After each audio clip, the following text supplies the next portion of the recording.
Hai guys, malam ini pokoknya unik lah. Karena begitu saya undang tokoh-tokoh Batak, baik dari politik maupun rohaniawan dengan ya senang hati dan terbuka mau menerima undangan rekan pro untuk diajak bincang-bincang. Ya yang jelas Batam sebentar lagi ada momentum yang bisa dibilang mahal ya dan penting, yaitu pemilihan wali kota dan pemilihan gubernur. Jadi perlu juga rekan pro ambil bagian, walaupun tak banyak, minimal mengundang orang-orang yang mau diajak berpikir, yang bisa kita ambil hikmah dari cara berpikirnya, wawasannya, yang bisa jadi sebagai role model di kota Batam. Kalau yang satu ini udah pernah, ya yaitu abang kita, Abang Uba Ingan Galingging, si Galingging, ya itu anggota dewan. Amang ini adalah seorang rohaniawan, yaitu pendeta HKBP yang masih melayani. Perlu juga aku tanya, kok bisa Amang ini diajak rekan pro langsung mau ya? Dalam benak saya memang rekan pro menjadi sebuah media yang mengedukasi, dan dengan kehadiran saya di sini siapa tahu bisa membantu rekan pro dalam meraih harapannya, mengedukasi banyak orang. Jadi kalau abang gimana bang? Udah bosan ya sama rekan pro? Diundang terus, masa nggak rekan pro kelasnya ini katanya pula nanti gimana bang? Apa nggak ada pemikiran gimana gitu bang? Oh berdiskusi bang ya. Kalau menurut Amang demokrasi di Batam inilah yang udah Amang lihat gitu secara dekat. Apa yang terbersit di pandangan Amang gitu? Kalau dalam arti sangat praktis ya, saya kurang paham benar Amang ya. Tapi saya berharap banyak dalam pilkada ini melahirkan pemimpin-pemimpin yang pro rakyat, dan akar iman saya menawarkan hal yang demikian. Dalam pemimpin setidaknya ada 4 yang harus dimiliki. Satu, cakap. Cakap ini menyangkut knowledge, pengetahuan, kemudian skill, bagaimana menggunakan pengetahuan itu, dan juga attitude, karakter. Jadi yang berikutnya selain cakap tadi, yang kedua itu harus takut akan Tuhan. Jadi ini dalam artian berspiritualitas, takut akan Tuhan, kemudian dapat dipercaya. Ini yang sulit ini ya. Dapat dipercaya, trust. Berarti langsung ke poinnya itu bang. Kemudian yang keempat, tidak mengejar suap. Jadi seandainya saya punya kesempatan, saya punya kemampuan mengedukasi, ini yang saya akan dengungkan, gaungkan ke masyarakat, supaya masyarakat punya pegangan. Karena pemimpin itu adalah untuk masyarakat. Nah, jadi saya tidak masuk ke figur, tentu figur ada banyak, dan kita sangat bersyukur untuk itu. Bayangkan Pak Amang, sekiranya figur tidak ada kan? Jadi siapa yang mau dipilih? Jadi kita bersyukur ada banyak figur, tapi setidaknya 4 kategori itu harus dimiliki sang figur itu. Oke, itu masih kata pembukaan itu belum yang panas ini ya ngobrolan kita nih ya. Perlu nggak sampai panas ini bang? Iya, tergantung. Kalau memang ada yang serius dibahas, ya. Kalau abang bilang tergantung, aku langsung ke abang ini. Kalau abang lah, kan abang udah punya pengalaman kan, udah berapa kali ikut pemilihan ya. Nah, menang. Terus terakhir menang atau kalah bang? Kalah. Nah, pasti abang punya penilaian lah. Demokrasi sesungguhnya itu gimana? Dan demokrasi yang abang rasakan di saat kita pemilihan kemarin tuh gimana? Abang bisa gambarkan gitu, Bang? Iya, secara prinsip kan pemahaman tentang demokrasi itu, iya, saya kira sama, tetapi prakteknya mungkin yang berbeda ya. Ya, artinya begini, demokrasi itu harusnya ya dipahami sebagai satu upaya bagaimana kita bisa bersama-sama menjadikan itu sebagai sarana, ya, sarana dalam aktivitas politik yang tentu sesuai dengan prinsip-prinsip, baik secara etik, moral, dan juga hukum. Nah, hanya kalau saya cermatin, mungkin persoalan etik dan moralitas ini yang agak kabur. Ya, kabur. Ya, kabur ini bisa juga ditafsirkan minggat misalnya. Jadi nggak ada lagi pedoman itu. Karena apa? Karena harusnya itulah yang mendasarin dari semua aktivitas politik, sehingga pengaturan-pengaturan hukum itu hanya semacam guidance saja, semacam pedoman untuk orang tidak melanggar prinsip-prinsip. Jadi maksud Abang, yang terjadi itu jauh dari tujuan nilai dari demokrasi itu, Bang? Ya, akhirnya yang muncul adalah bukan demokrasi dalam pengertian yang kita bayangkan, di mana demokrasi sebagai sebuah wadah, ya, katakanlah kontestasi, ya, di mana pertarungan ide, pemikiran muncul, dan pertarungan ini ditampilkan ke publik secara terbuka. Dan itulah yang menjadi bagian penting dari demokrasi, pelibatan masyarakat ya, secara luas di dalam konteks itu. Nah, tetapi begitu pun kita tidak boleh bosan dan tidak boleh kalah dengan situasi yang kita anggap tadi, misalnya banyak terjadi penyimpangan. Kita harus mendorong terus agar proses pendidikan politik harus tetap berjalan. Saya kira pembincangan-pembincangan ini penting untuk membangun perspektif, ya, jadi cara pandang kita terhadap demokrasi dan politik, agar ada upaya-upaya kita meningkatkan pemahaman dalam konteks praktek tadi. Jadi maksudnya gini, Bang, bagus atau jeleknya kan Abang bisa menilai ya, yang udah pernah terjadi ya. Yang jelas dari pemilu kemarin itu nilai demokrasinya kira-kira Abang dapat berapa persen lah yang udah teraktualisasi gitu? Secara prosedur semua berjalan. Tetapi secara substantif, bahwa sebenarnya kalau kita bicara tentang demokrasi dan politik, harusnya itu menjadi sarana pembebasan juga. Pembebasan dalam arti di mana masyarakat itu bebas dari ketakutan, ya, bebas dari semacam intimidasi yang sifatnya, katakanlah intimidasi di sini karena praktik politik uang. Jadi praktik politik uang, kecurangan-kecurangan yang dilakukan itu untuk semata-mata mengejar kemenangan dan kekuasaan, akhirnya merusak ya prinsip-prinsip demokrasi tadi itu. Itu dia. Secara prosedur sih oke-oke aja. Tapi kita kan harusnya lebih dari itu. Nah, harusnya yang menyangkut substantif tadi ini, disitulah kita masuk masalah etik dan moralitas. Jadi nggak bisa dilepaskan dari situ. Nah, itu aja saya kira.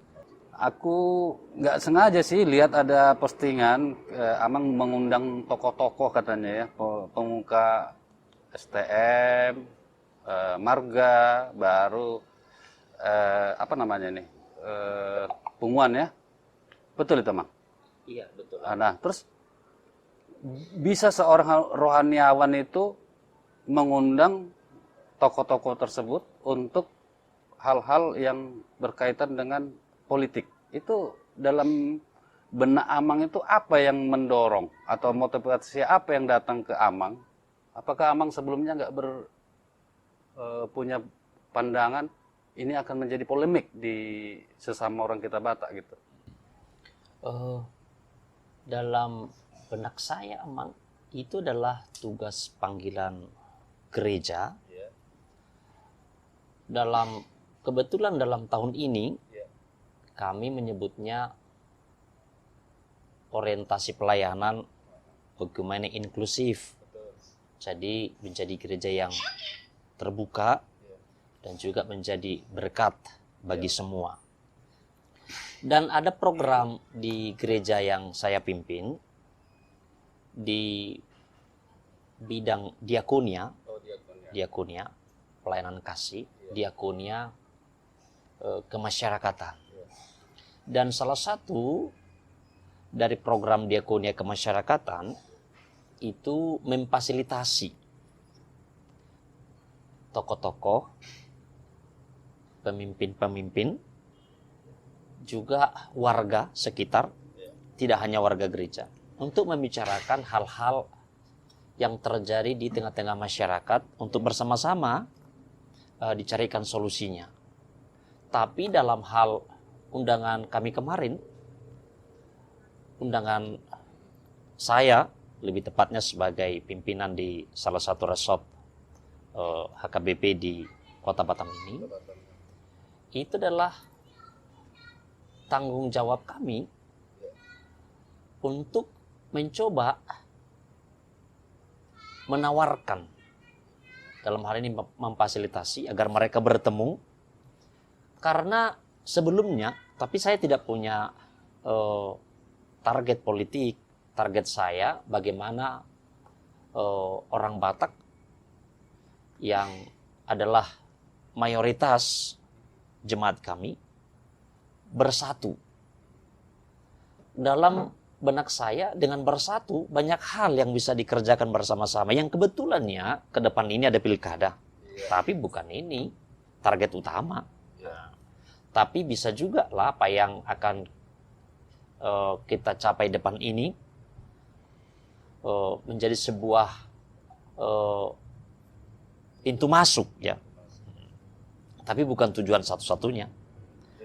Yang terutama yang membuat saya memang menjadi galau, ada beberapa selentingan yang berkata gereja hanya uangnya aja yang perlu. Ketika kami ini mencalonkan diri, kami tak didukung. Nah, ini kan membuat kita nggak nyaman juga. Jadi ketika banyak yang biasa lamang kan, dengan segala dinamikanya, ada merasa yang dirugikan. Dan kita memang melihat di bawah pembeda, betul tadi kata beliau, secara prosedur ya mungkin benarlah, tetapi secara esensi ya kita sebutlah dalam bahasa anak muda galau ya.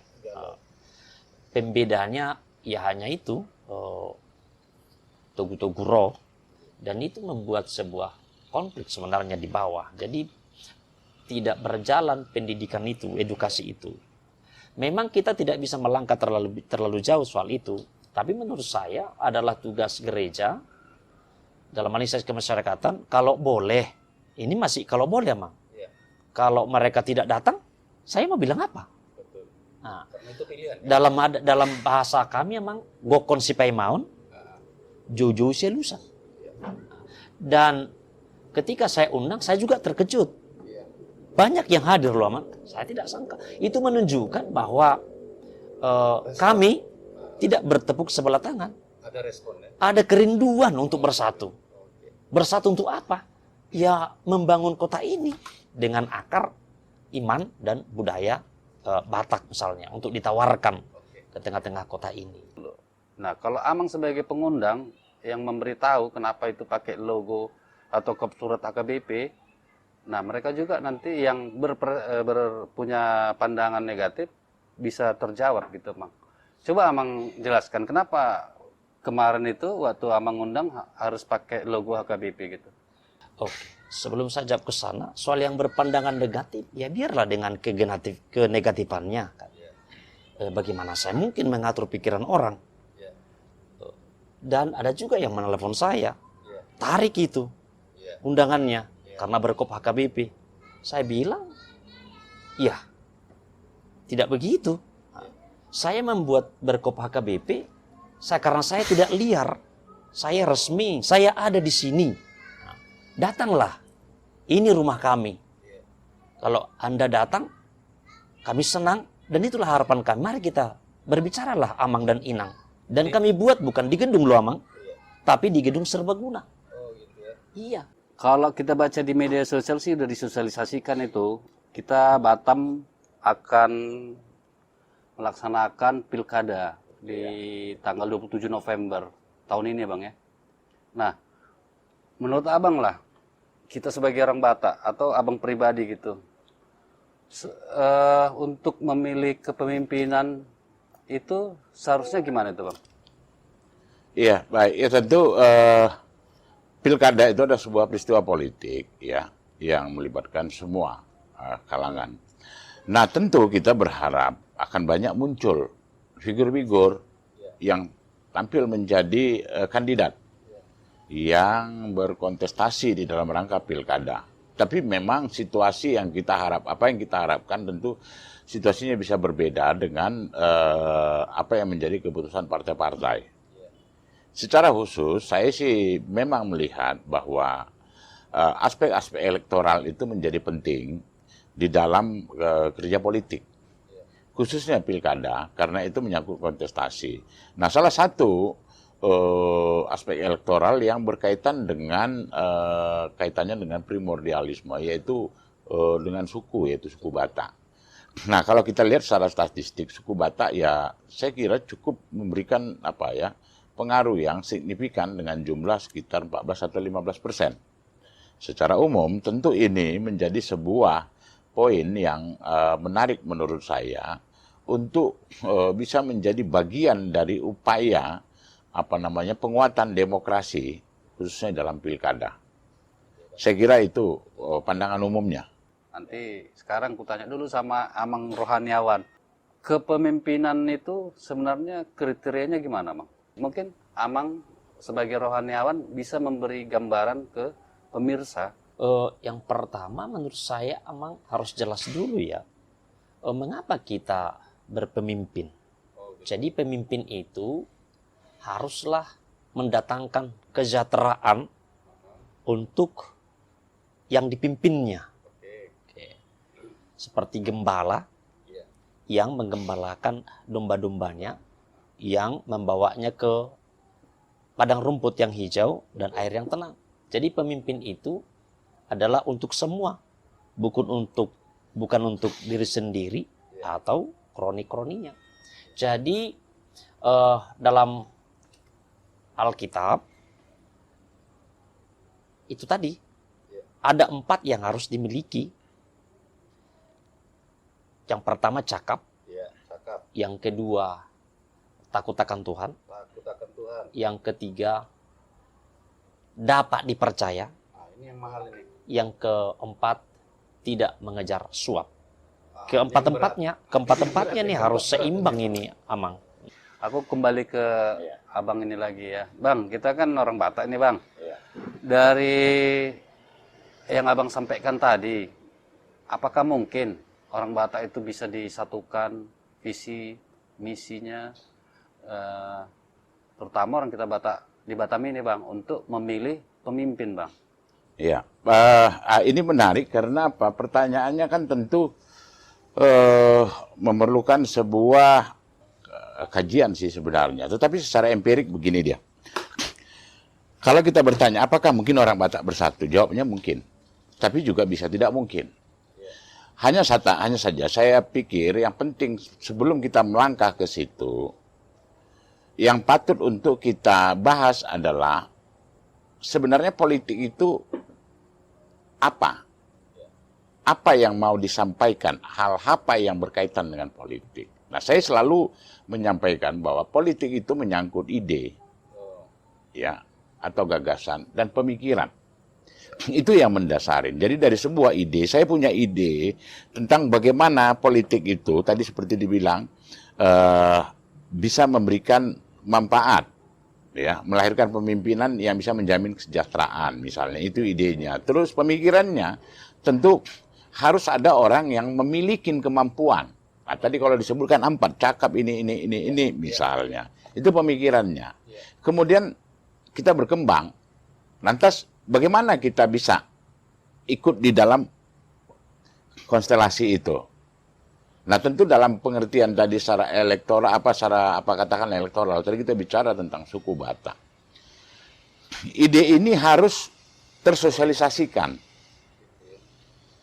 Jadi bisa dikatakan ini menjadi dasar untuk diskusi di setiap kelompok dulu. Karena apa? Kita sudah langsung, biasanya orang langsung berbicara tentang siapanya. Terus dapat apa?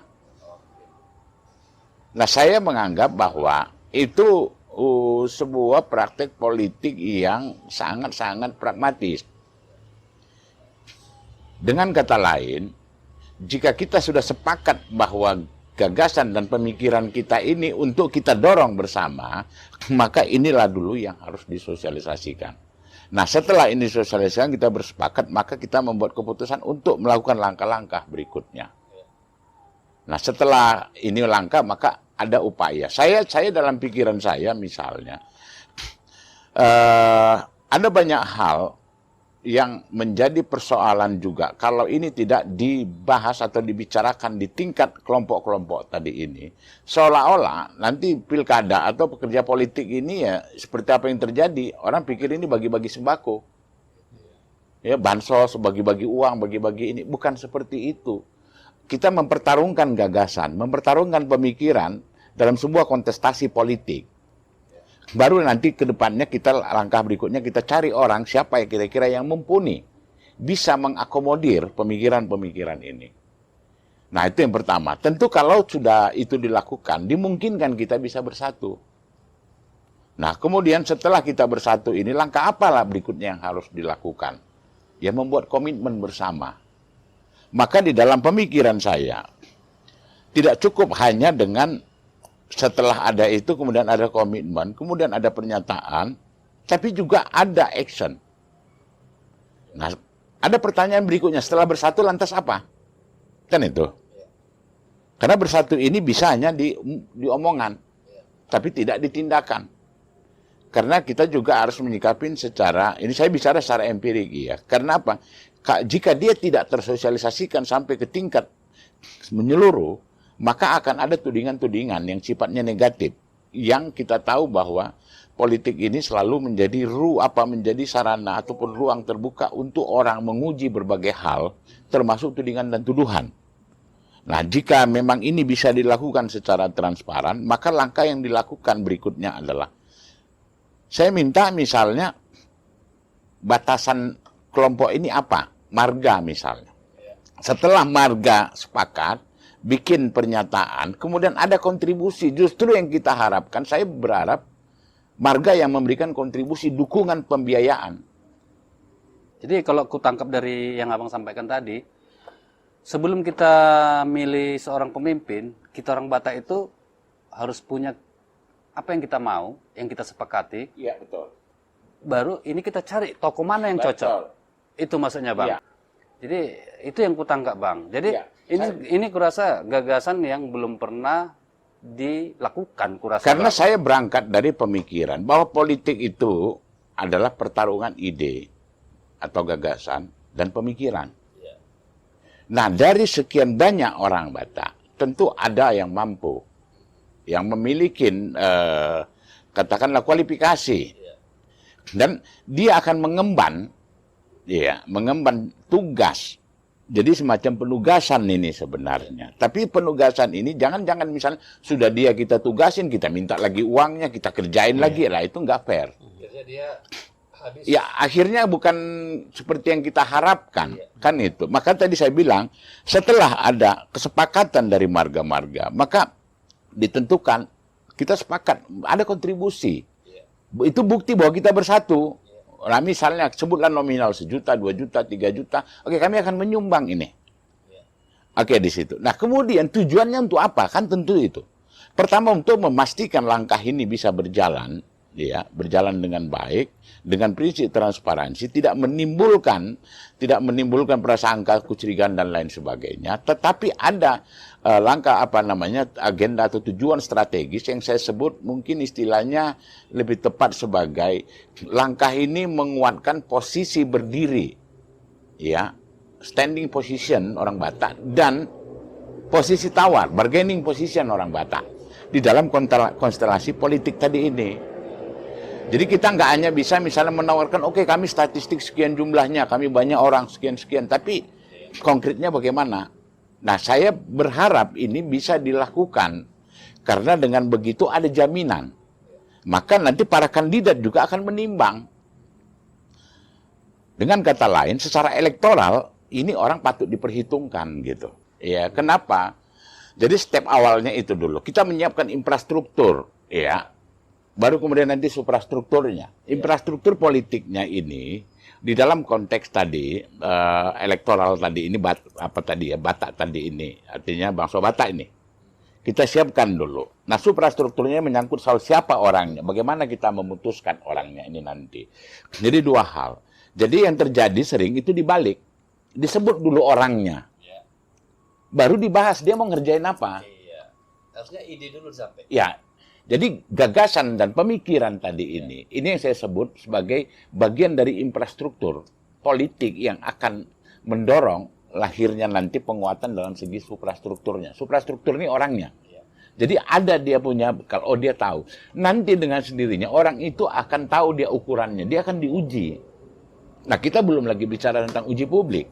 Tetapi kalau sudah konsep ini sudah disampaikan, maka orang itu sudah punya gambaran. Nah, kenapa saya bilang tadi, setelah dilakukan misalnya pembahasan di tingkat marga masing-masing, kemudian dibuat keputusan, dan harus ada juga komitmen berupa kontribusi, itu untuk memastikan bahwa dukungan ini tidak main-main. Ya, itu tanggung jawab. Nah, kenapa? Dengan beginilah kita tahu bahwa, oh ternyata apa yang saya sebut tadi, baik itu standing position maupun bargaining position itu real, kuat. Jadi bukan hanya katanya, tapi jelas, dan itu dibuktikan dari sebuah pernyataan masing-masing menyampaikan pikirannya. Nah, barulah kita sepakatin. Nah, ada istilah mungkin nanti entah itu kompensi, entah itu penunjukan, atau itu dipilih. Nah, itu soal berikutnya. Tapi paling enggak kan kita bicara dulu, ini harus bersatu dulu. Bersatu dulu, Bang, ya. Ya kalau nggak bersatu apa kekuatannya? Gimana mau berbincang-bincang kalau Ya, mau ketemu? nggak ada kekuatannya, nggak ada yang melirik. Karena pada akhirnya kan yang memutuskan partai. Partai-partai akan melakukan survei.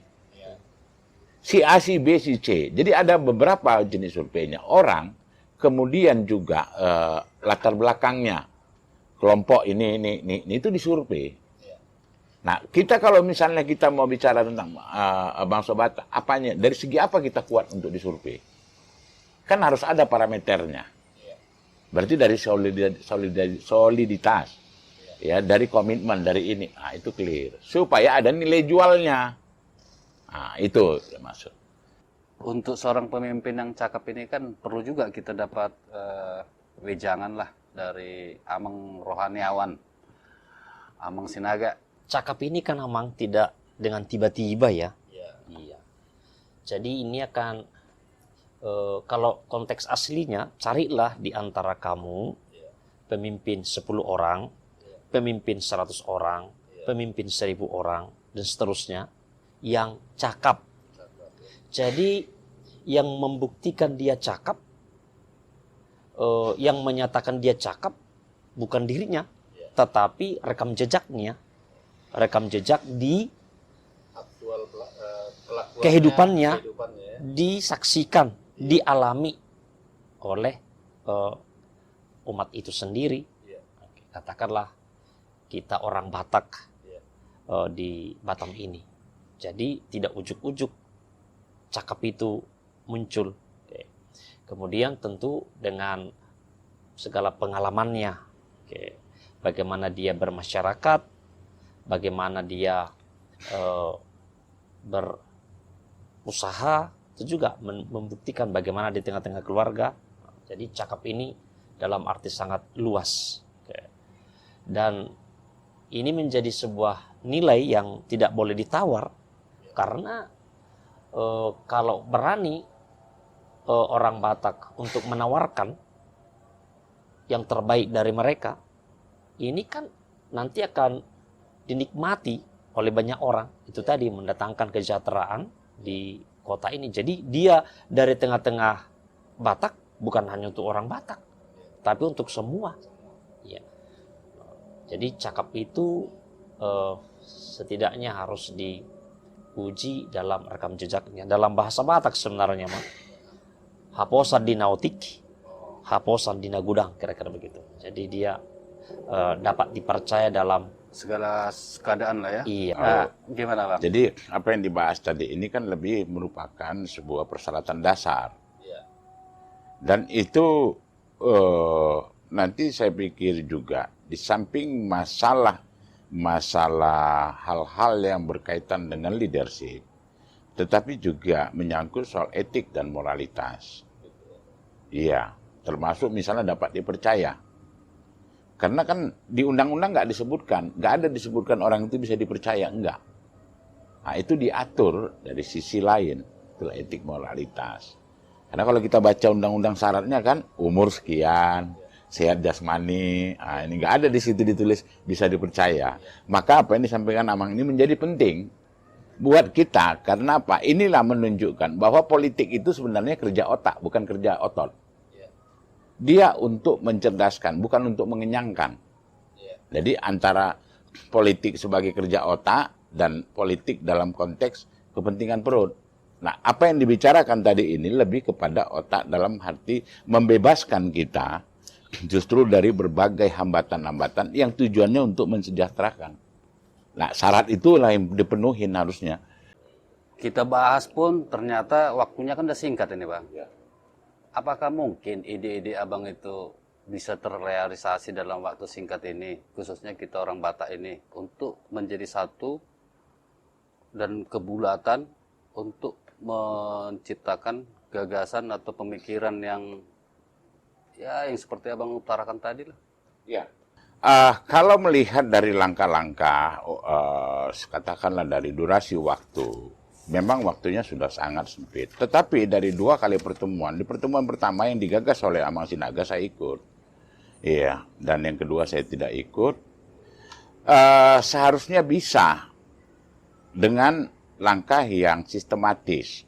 Hanya saja menjadi catatan di dalam pembahasan-pembahasan itu sering tidak produktif. Artinya membahas hal-hal yang sebenarnya tidak mendasar, yang berkaitan dengan penguatan gagasan dan pemikiran terkait dengan upaya mendorong orang Batak tampil di pilkada. Nah, maka saya menyarankan harus ada langkah-langkah konkret yang sistematis, yaitu menyampaikan kepada semua kelompok-kelompok marga-marga agar mereka membahas di masing-masing marganya. Disampaikan kepada mereka bahwa ada pemikiran seperti ini. Kemudian biar didiskusikan dan diputuskan oleh mereka tanpa ada intervensi. Nah, sampailah tadi seperti yang saya bilang di awal, sampai kepada tingkat memberikan kontribusi. Karena ini penting untuk semacam pendidikan politik juga. Nah, tujuan lain tentu saya tidak hanya semata-mata mengejar pilkada, tetapi bagaimana situasi ini bisa kita jadikan sebagai momentum, terutama dari kita yang katakanlah punya pandangan terkait dengan bagaimana peran serta orang Batak menciptakan sebuah fondasi.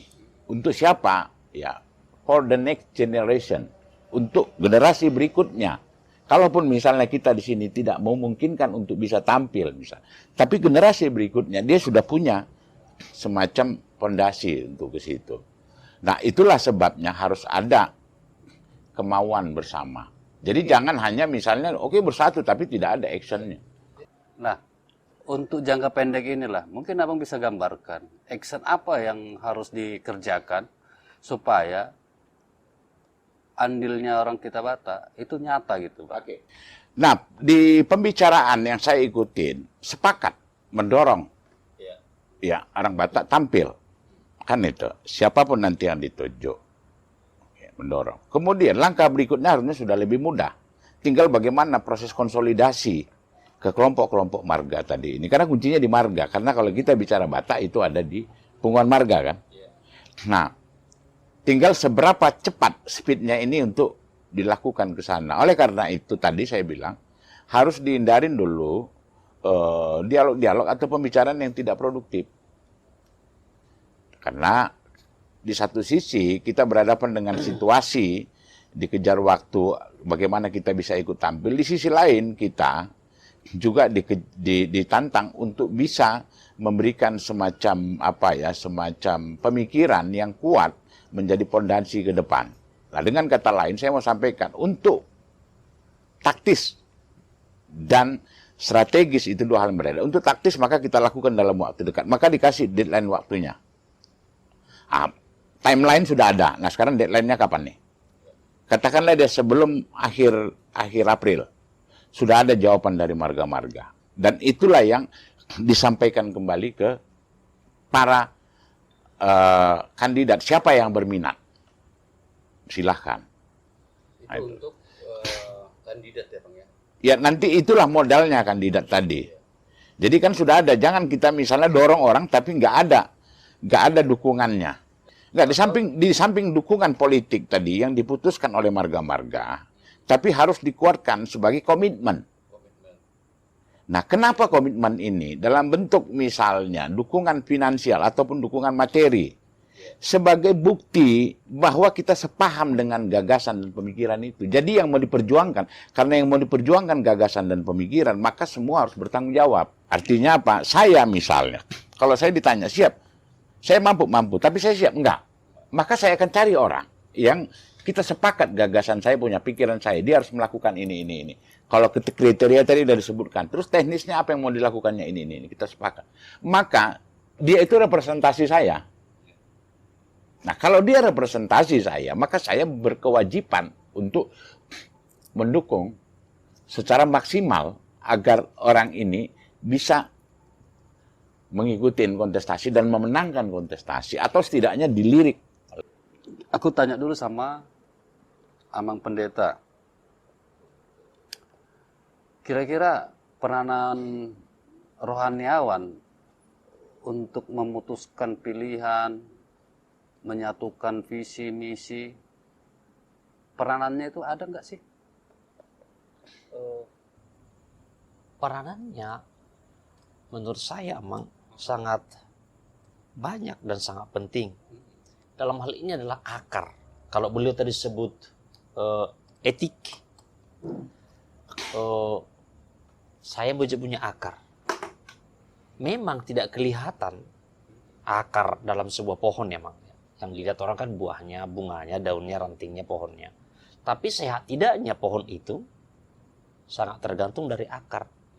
Itu tadi yang kita sebut 4 yang harus dimiliki pemimpin. Yang kita berulang-ulang tersebut. Cakap, takut akan Tuhan, dapat dipercaya, haposan, dan tidak mengejar suap. Jadi peran gereja artinya begini ya, Mang. Jika nanti terpilih pemimpin yang tidak mendekati apa yang kategori 4 ini, saya kira kami bertanggung jawab. Mengapa kami melahirkan pemimpin yang tidak terbaik? Atau bisa disebut rohaniawan tidak andil atau gagal? Atau di mana itu posisinya kalau itu terjadi? Secara moral, ya tentu katakanlah Mang, itu menunjukkan kelemahan kami. Kelemahan. Dan disinilah peran bersama-sama tidak hanya sekedar mendoakan ya, tapi juga mengedukasi. Edukasi. Karena nanti akan terciptalah produk yang terbaik di tengah-tengah bangsa ini yang memang berangkat dari kita sebutlah Amang, kita kan selalu nasionalis ya, berakar pada kekristenan memang. Jadi kita menghasilkan generasi terbaik lah, itu harapan kita. Dengan hasilnya nanti kalau ada generasi yang memimpin tapi tidak terbaik, dengan hasilnya kan kita sedih lah Amang. Yang jelas kalau salah pilih bisa dibilang akibatnya menyesal juga ya, menyesal ya. Salah pilih, lebih tepatnya salah calon. Nah, salah calon. Jadi ini yang tadi kalau bisa sedikit menanggapi yang sampaikan beliau, menariknya ini Amang, duduk bersama, cerita bersama, bermimpi bersama, Lalu nanti siapa di antara kita? Ya. Bukan ini loh, Iya. sudah ada ini. Iya. Mari dukung. Tidak begitu. Tapi pilihlah dari antara kamu. Nah, jadi sudah berakar di sini, hidup di sini. Yang terbaiknya. Dengan kriteria 4 poin itu ya. Iya. Nanti kan yang menikmati bukan dia. Nah, tadi sudah beliau sampaikan dengan berpartisipasi. Iya. Mengapa kita berpartisipasi? Ya karena memang dia adalah kita untuk kita. Dia adalah representasi kita. Iya. Nah, kalau dalam budaya Batak emang ya, Iya. Parsinabung lah ceritanya. Oh, personal. Gajah pe gajai, duhuk do gagatonna. Raja pe rajai, alai suhuk do napuna ugasannya. Suhutnya rakyat. Suhutnya ini adalah jemaat. Jadi inilah yang akan nanti menikmati dan karyanya, karya pemimpin karena memang berangkat dari tengah-tengah dia. Sekiranya pun dia punya dana, sekiranya ya, karena dia adalah kita, ya mari sama-sama, termasuk juga dana dia juga ikut, nah, dana kita juga ikut. Berarti kita nggak ada alasan untuk menguras yang Wah, akan sama sekali. Sama dengan Tidak. menguras diri sendiri kan? Iya, Sama benar. dengan mengurus diri kalau sendiri. kita Nah, menguras calon pemimpin, Ya. mengurus diri sendiri. Makanya disebut oleh Alkitab tidak mengejar suap. Oh gitu ya. Jadi untuk apa lagi suap kan? Karena sudah bersama-sama memberangkatkan. Iya. Jadi utangnya Iya. hanya kepada dia yang memberi amanah itu dengan bentuk pensejahteraan dirinya. Rakyat ini dirinya juga. Makanya saya sangat beruntung ini punya kesempatan. Iya. Orang tua saya, tokoh-tokoh di kota Batam ini berkenan hadir. Saya terkejut dan bangga juga. ada yang mau dengar ya, hadir, dengar, Ternyata ada yang mau ya. untuk bersama-sama bercerita. Iya. Nama nanti dulu. Iya. Yang pasti nama itu diupayakan dari tengah-tengah mereka. Iya.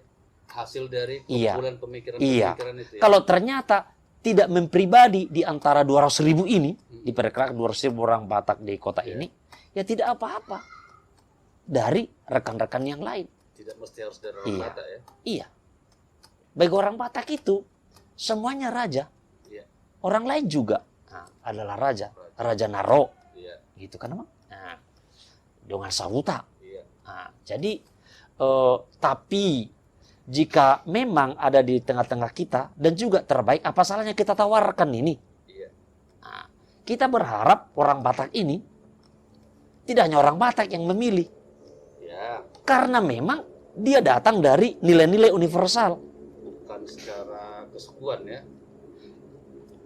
Datangnya dari kesukuan, tetapi dia untuk kebangsaan. Oh gitu. Dia datang, hidup, dan juga untuk kotanya ini. Oke. Nah, kalau bisa Mang saya sampaikan dalam kitab Jeremia, usahakanlah kesejahteraan kota di mana kau tinggal dan doakanlah. Sebab kesejahteraannya adalah juga kesejahteraanmu. Jadi kalau sejahtera kota Batam ini, kita yang sejahtera. Siapa yang mensejahterakan? Kita juga ikut mensejahterakan. Dengan apa tadi? Itu tadi. Memilih pemimpinnya yang Memilih Iya. pemimpin, memberangkatkan pemimpin yang adalah dari kita. Tadi kan abang ini bilang, kalau bisa pemimpin itu hasil dari pembicaraan, pemikiran, ya. Nah, menurut abang lah, apakah dari orang kita Batak itu ada yang layak menjadi pemimpin untuk dipilih? Oh itu banyak, ada lah ya kalau itu. Tetapi kan poinnya begini, kita sebenarnya bisa naik kelas di dalam artian politik strategis ya. Kalau selama ini kita bicara tentang politik-politik dari prinsip-prinsip yang sifatnya apa ya material, sekarang kita politik berbicara meningkat ke politik sebagai proses pembebasan. Pembebasan artinya kita harus berani menyuarakan sesuatu yang baik dan benar berdasarkan gagasan dan pemikiran tadi. Itu dulu ya poinnya. Sehingga politik itu menjadi hal yang bermakna. Nah, di sisi lain ini juga sekaligus untuk bisa memberikan semacam counter terhadap praktek-praktek politik transaksional. Dan politik transaksional ini, ya ini sebisa mungkin harus dieliminir. Dengan kata lain, saya mau sampaikan, kita kalau berbicara tentang Batak, itu tidak saja dalam pengertian kuantitatif, di mana jumlah banyak. Tetapi dalam pengertian kualitatif, Batak itu punya pemikiran. Jadi Batak itu harus dikenal karena pemikiran. Karena genuinnya kan begitu, orang Batak ini kan jago berpikir. Tapi bagaimana menghasilkan pemikiran yang secara konseptual, ya itu bisa diterima oleh khalayak seperti yang bilang tadi, bukan hanya untuk orang Batak, tapi secara menyeluruh. Nah, saya memandang ini sebagai ujian pikiran. Jadi bukan kerja, jadi ini kerja otak, bukan kerja otot. Jadi bukan untuk ini politik of hope, politik untuk harapan, suatu harapan, bukan politik untuk kenyang. Nah, kalau politik untuk kenyang ya udahlah, udah lewatlah praktek-praktek itu. Karena kita mau, sebagaimana dikutip tadi di Jeremia itu emang ya. Iya, usahakanlah dengan kotamu. Karena kota ini maju ya kita juga maju. Ya, kenapa orang dari Bonapasogit sana banyak merantau kemari? Karena nggak maju kotanya. Itu fakta itu. Ya itu fakta kan. Orang merantau kemari. Nah kita kan punya tanggung jawab gitu. Jadi bukan hanya untuk mengambil apalagi sampai katakanlah merampok. Kita punya tanggung jawab di situ sebagai orang Batak yang juga dalam prinsip-prinsip kekristenan sudah disebutkan. Nah kembali misalnya, nah bagaimana potensi tentang SDM orang Batak? Saya pikir dengan begitu beragamnya ya latar belakang sosial ekonomi dan juga aktivitas berbagai macam dari orang Batak, saya pikir sangat mumpuni. Nah pada kesempatan ini saya ambil contoh misalnya, ya karena ini kerja politik, tentu haruslah juga orang yang siap dalam konteks kerja politik ini. Ada sebut misalnya, ada nama Jumaga Nadea. Nah, persoalan mau atau tidak, nah tapi itu nama yang menurut saya sudah sangat pasih lah bagaimana tentang pemerintahan. Ya. Nah kita nggak perlu sungkan, nah bisa ditawarkan. Tapi kalau nggak bersedia juga nggak masalah. Ya. Kemudian ada Onwar Syahan, ya, yang saya tahu sebenarnya juga memiliki kemampuan yang hebat dari sisi, karena kami pernah sama-sama di provinsi juga, jadi anggota DPRD misalnya. Dan dari segi perempuan keterwakilan juga kita ada. Saya lihat misalnya ada namanya itu Rusmini Sumorangkir. Rusmini. Iya. Ya artinya secara kemampuan intelektual ya cukup membanggakan, artinya mampu dia ya mewakili pikiran. Ya bukan mewakili jumlah tapi pikiran begitu. Nah, bahwa nanti ini diterima atau tidak itu soal lain, didukung atau tidak soal lain, tetapi ini menggambarkan dari sedikit dari sekian banyak. Ya, orang-orang Batak yang kita anggap katakanlah begitu. Yang lain-lain juga ada lah misalnya seperti itu. Nah, tentu jika apapun hasil yang diputuskan terkait dengan pencalonan ini, saya berharap memang harus ada uji publik. Maka disitulah marga-marga tadi tampil, ya, yang dimoderasi oleh tim. Biarkan itu berbicara, diuji di situ sebelum dia tampil karena dia memang istilahnya diberangkatkan oleh komunitas, tapi untuk ditampilkan seluruh masyarakat Batam. Jadi dia harus punya pemikiran, dia harus jangkauan yang betul-betul bisa mengatasi berbagai hal, ya, dan juga mampu memikirkan berbagai hal, karena dia menjadi pemimpin kota Batam. Nah, itulah yang kita harapkan.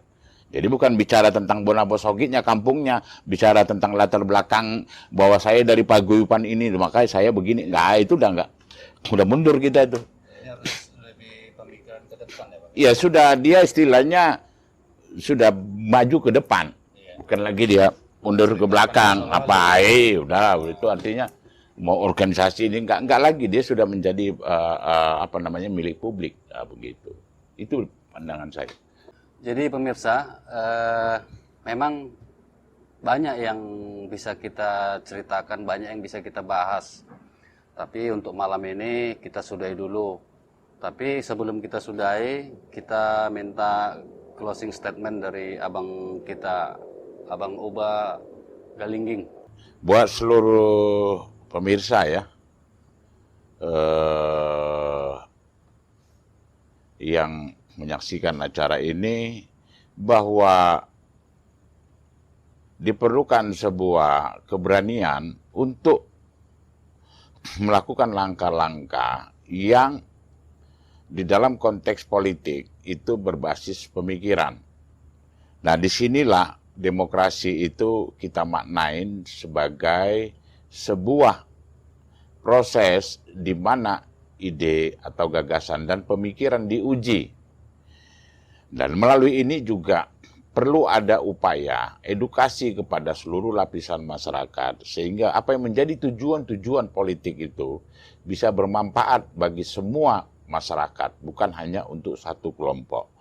Nah, di dalam konteks elektoral, yang menyangkut soal keterwakilan orang suku Batak di Kota Batam, saya kira ini menjadi momentum bersama untuk bagaimana kita menyikapin pesta demokrasi ini secara positif, di mana kita bisa memberikan pemikiran-pemikiran yang konstruktif, terutama di dalam praktek politik itu sendiri. Kami berpandangan bahwa seharusnya politik ini harus diuji melalui pemikiran, bukan dengan jumlah uang. Karena kalau diuji dengan jumlah uang, yang ada adalah praktek pasar, transaksi, jual beli suara. Nah, kita sebagai komunitas masyarakat Batak, suku Batak, harus bangga bahwa kita juga merupakan secara kualitatif diukur dari kemampuan berpikir. Jadi inilah yang kami harapkan, apa yang digagas oleh Amang Sinaga dan kawan-kawan beserta seluruh pihak yang sudah terlibat di dalam pembahasan tentang untuk tujuan-tujuan yang baik, ini harus dikembangkan. Tentu harapan kami ini bisa menjadi sebuah role model ya, sebagai contoh tentang bagaimana penyikapan terhadap praktik demokrasi ya dalam proses memilih kepemimpinan di pilkada ini betul-betul bisa menjadi memberikan manfaat kepada semua kalangan masyarakat. Karena baik buruknya hasil dari kepemimpinan itu juga tanggung jawab kita bersama. Nah, karena kita sudah tahu dalam posisi bagaimana kita bisa memberikan kontribusi yang positif terhadap upaya kesejahteraan bersama, maka kita sama-sama bertanggung jawab.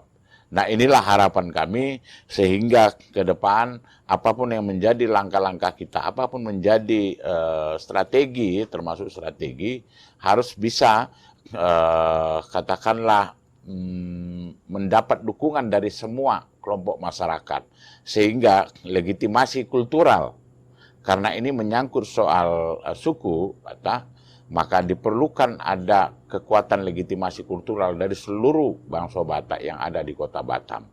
Sehingga trust, kepercayaan ini bisa menjadi modal bagi suku Batak di dalam positioningnya. Jadi apa yang saya sebut tadi, standing position dan juga bargaining position, di dalam menawarkan ide, gagasan, pemikiran-pemikiran untuk kemajuan Batam. Saya kira itu yang bisa saya sampaikan. Sekali lagi saya mengucapkan terima kasih buat kita semua. Kiranya Tuhan memberkati.